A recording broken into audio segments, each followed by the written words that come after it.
Отандық танымал әнші Жұлдыз Өмірғали өзімен Кешу тобында өнер көрсеткен құрбысы Ақбота Сейітмағамбеттің ажырасуына қатысты пікір білдірді.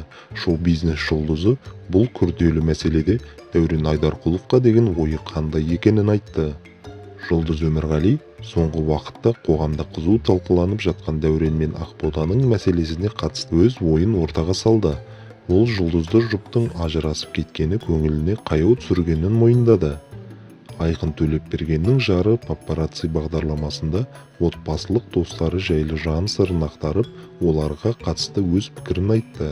Әнші Ару құрбысының бұрынғы жолдасын аздап сынға алып, оған жақсы әке болудың жолдарын келтірді. Жұлдыз Өмірғалидің сөзінше, Айдарқұловқа екі отбасымен де жақсы қарым-қатынас қалыптастыру үшін барынша тырысу керек.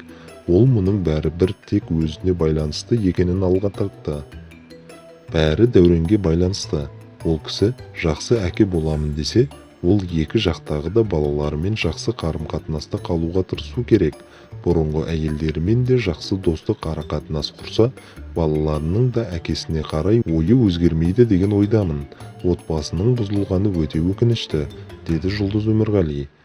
Желі қолданушылары Жұлдыз Өмірғалидің айтқан сөздерін бірден қызу талқыға салып, оған қатысты өз пікірлерін жаудырды.